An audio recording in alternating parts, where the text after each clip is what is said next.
നമസ്കാരം. The path is the goal എന്ന discussion സീരീസിൻ്റെ അടുത്ത സെഷനിലേക്ക് വീണ്ടും ഏവർക്കും സ്വാഗതം. നമുക്ക് ആദ്യം മെഡിറ്റേഷൻ ചെയ്യാം. കണ്ണുകൾ അടച്ച് ശാന്തമായിരിക്കും. ഭൂമി മാതാവിനോടും സർവചരാചരങ്ങളോടും അന്തരീക്ഷത്തോടും കൃതജ്ഞത രേഖപ്പെടുത്തൂ.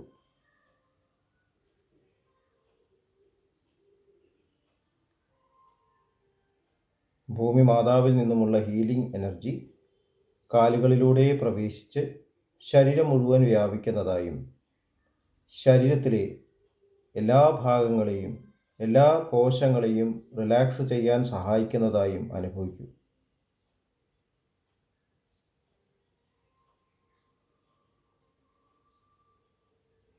ഇപ്പോൾ ശരീരം പരിപൂർണമായും റിലാക്സ്ഡായി. ഈ റിലാക്സേഷൻ ഹൃദയത്തിൽ അനുഭവിക്കൂ. ശ്വാസം ദീർഘമായി ഉള്ളിലേക്കെടുക്കൂ. ഹൃദയത്തിൽ സ്നേഹം നിറയുന്നതായി അനുഭവിക്കൂ. ശ്വാസം പുറത്തേക്ക് വിടുമ്പോൾ സ്നേഹം പ്രപഞ്ചം മുഴുവൻ വ്യാപിക്കുന്നതായും അനുഭവിക്കൂ.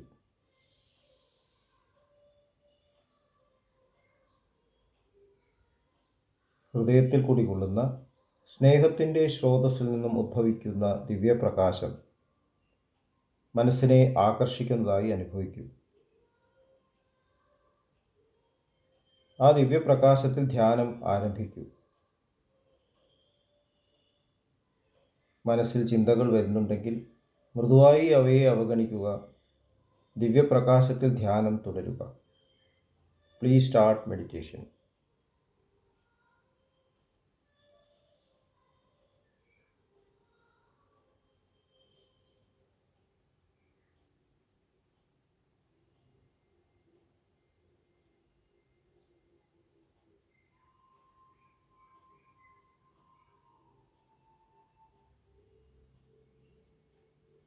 ഓക്കെ, ആ കണ്ടീഷൻ ഹൃദയത്തിൽ നിലനിർത്തി പതുക്കെ കണ്ണുകൾ തുറക്കൂ.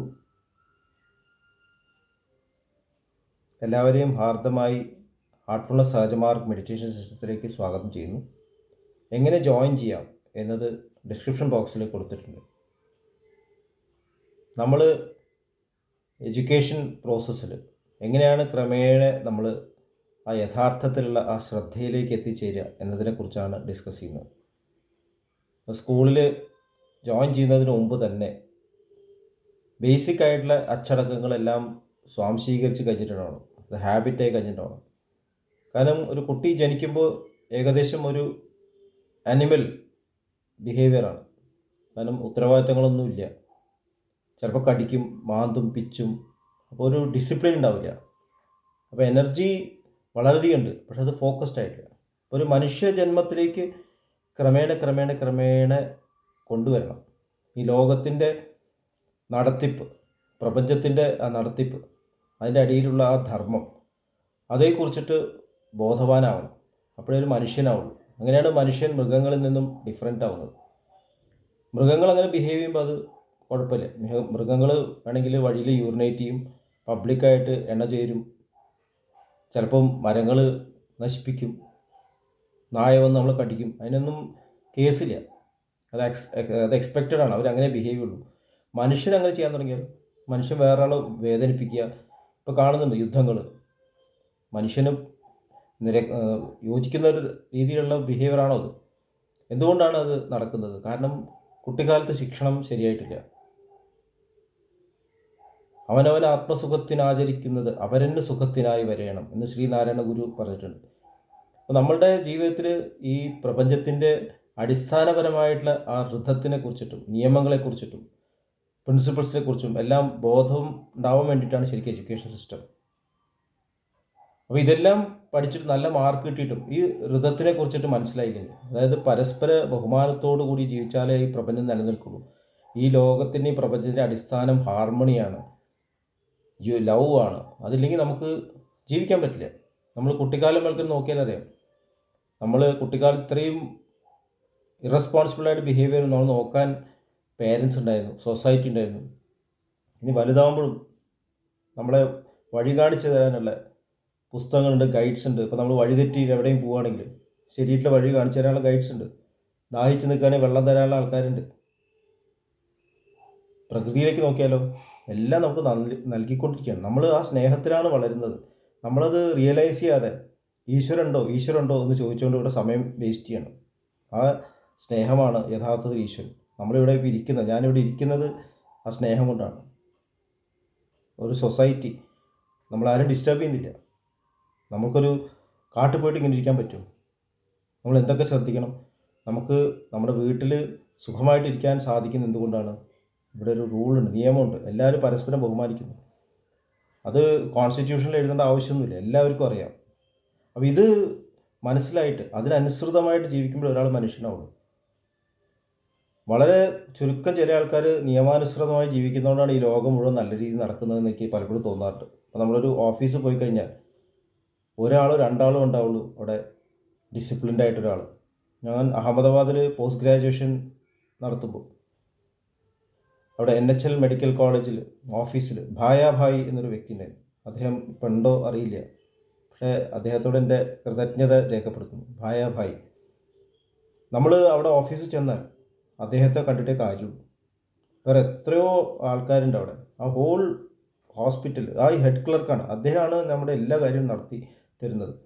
പോരുമ്പോൾ എക്സാം കഴിഞ്ഞിട്ട് തിരിച്ചു വരണോ സർട്ടിഫിക്കറ്റ് വാങ്ങാൻ? വേണ്ട, ഞാൻ അയച്ചു തരാം എന്ന് പറഞ്ഞിട്ട് അദ്ദേഹം ഒന്നുമില്ല, എക്സ്ട്രാ പൈസ ഒന്നുമില്ല, അദ്ദേഹത്തിൻ്റെ ഡ്യൂട്ടി ചെയ്യുന്നു ദൈവം പോലെ. ഞാൻ അദ്ദേഹത്തിന് ഒരു പാർക്കർ പെൻ വാങ്ങിക്കൊടുത്തു പോലും. എൻ്റെ കയ്യിൽ അത്രേ അന്ന് ഇൻകം ഉള്ളൂ, സ്റ്റൈപ്പൻ്റല്ലേ ഉള്ളൂ. അപ്പോൾ ഇത്രയും നമ്മളെ സഹായിക്കുന്ന ചുരുക്കം ചില ആൾക്കാർ, നിയമത്തിനനുസൃതമായി ജീവിക്കുന്ന ചുരുക്കം ചില ആൾക്കാർ കാരണമാണ് ലോകം നിലനിൽക്കുന്നത്. അവർ നമ്മൾ വലിയ വലിയ ആൾക്കാരെ വാഴ്ത്തുന്നു. ഒരു മഹാത്മാഗാന്ധിജി, ഒരു അബ്ദുൽ കലാം, ഒരു ലാൽ ബഹാദൂർ ശാസ്ത്രി, നിയമം, സ്നേഹം ഇതെല്ലാം മനസ്സിലാക്കി ജീവിച്ചിരുന്ന വിനോബാജി, പിന്നെ മാസ്റ്റേഴ്സ്. ഇവരാണ് ഈ പ്രപഞ്ചത്തിൻ്റെ ഇപ്പോൾ നമ്മൾ ഫൗണ്ടേഷൻ കാണിച്ചു തരുന്നത്. ഇങ്ങനെയാണ് ജീവിക്കേണ്ടത്, എല്ലാവരും അങ്ങനെയാവണം. നമ്മളതൊരു അത്ഭുതമായിട്ട് കാണും. അപ്പോൾ കിൻഡർഗാർട്ടൻ, പ്രൈമറി സ്കൂൾസിലൂടെ കടന്നു പോകുമ്പോൾ നിയമങ്ങളെക്കുറിച്ചിട്ട് എപ്പോഴും മുകളിൽ നിന്ന് താഴേക്കേ വെള്ളം ഒഴുകുള്ളൂ. Acceleration due to gravity, addition, subtraction, ലാംഗ്വേജിലുള്ള ഡിസിപ്ലിൻ, ഗ്രാമാറ്റിക്കൽ ഡിസിപ്ലിൻ. നമ്മൾ സംസാരിക്കുന്ന വേറെ ആൾക്ക് മനസ്സിലാവാൻ വേണ്ടിയിട്ടാണ്. അപ്പോൾ നല്ല വാക്കുകൾ ഉപയോഗിക്കുക, നല്ല ചിന്തകൾ കൊണ്ടുവരിക, അസംബ്ലിയിൽ ഡിസിപ്ലിൻഡായിട്ട് നിൽക്കുക, ടീച്ചേഴ്സിനെ ബഹുമാനിക്കുക. ഇത്രയും കാര്യങ്ങൾ പഠിച്ചാൽ പ്രൈമറി സ്കൂളിൽ നമുക്ക് കടന്നു പോകാൻ പറ്റും. ഇതൊന്നും പഠിക്കാതെ ഹൈസ്കൂളിൽ എത്തിയിട്ടെന്താ കാര്യമുള്ളൂ? അപ്പോൾ ഇതൊന്നും പഠിക്കാണ്ട് കോളേജ് ലെവലിൽ ഞങ്ങളുടെ സ്കൂളിലൊരു കുട്ടി പഠിച്ചു, നല്ല മാർക്കാണ്, റാങ്കറാണ്, പക്ഷേ ഭയങ്കര തോന്നിയാസേ കാണിക്കുള്ളൂ. ഫർണിച്ചർ അടിച്ച് പൊട്ടിക്കും, അടുത്തിരിക്കുന്ന കുട്ടീനെ ഉപദ്രവിക്കും. ക്രിക്കറ്റിലൊക്കെ കാണാം, ക്രിക്കറ്റ് കളിക്കുമ്പോൾ മറ്റുള്ളവർ ചീത്ത പറഞ്ഞ് തോൽപ്പിക്കുക. ഇതൊക്കെ ശരിക്കും ഈ ലോകത്തിലുള്ള നിയമം മനസ്സിലാക്കാതെ, പ്രപഞ്ചത്തിലെ നിയമം മനസ്സിലാക്കാതെ ജീവിച്ചുകൊണ്ടാണ് അങ്ങനെ സംഭവിക്കുന്നത്. അങ്ങനെ ജീവിച്ചിരിക്കുന്നവർക്ക് എന്തായാലും സ്ട്രെസ് ഉണ്ടാവും, അവസാനമാകുമ്പോൾ കുറ്റബോധം ഉണ്ടാവും. ഈ ലോകം വിട്ടു പോകുമ്പോൾ ഞാൻ ഇവിടുന്ന് ഒന്നും നേടിയിട്ടില്ല, അലക്സാണ്ടർ ചക്രവർത്തിയെ പോലെ. ഈ ലോകം മുഴുവൻ നേടിയാലും ആത്മാവ് നഷ്ടപ്പെട്ടവൻ എന്താണ് നേട്ടം എന്ന് ജീസസ് ക്രൈസ്റ്റ് പറഞ്ഞ ആ സ്റ്റേറ്റ്മെൻറ്റ്. ഇന്ന് ഗുഡ് ഫ്രൈഡേ ആണ്. ജീസസ് ക്രൈസ്റ്റ് പോലെയുള്ള ഇത്ര മഹത് വ്യക്തിത്വം, ഒരു മാസ്റ്ററെ ശരിക്കും അസാസിനേറ്റ് ചെയ്തൊരു ദിവസം, ഏറ്റവും കരയേണ്ട ഒരു ദിവസമാണ്. നമ്മളെപ്പോഴും നന്മയെ കണ്ടാൽ നന്മയെ കുഴിച്ചു മൂടാൻ നോക്കുന്നു. കാരണം നമുക്ക് ലോകത്തിൻ്റെ നടത്തിപ്പിനെക്കുറിച്ച് മനസ്സിലായിട്ടില്ല ഇതുവരെ. നമ്മൾ മഹാത്മാഗാന്ധിജിനെ കളിയാക്കുന്നു.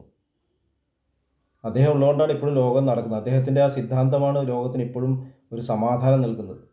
എവിടെ നോക്കിയാലും നോൺ വയലൻസിന് വേണ്ടി ചർച്ചകൾ നടന്നുകൊണ്ടിരിക്കുന്നു. ആദ്യം തന്നെ അത് പ്രാക്ടീസ് ചെയ്തിരുന്നെങ്കിൽ, കുട്ടിക്കാലത്ത് തന്നെ ഇത് പ്രാക്ടീസ് ചെയ്തിരുന്നെങ്കിൽ, സ്നേഹം പ്രാക്ടീസ് ചെയ്തിരുന്നെങ്കിൽ ഇത് വരുമോ?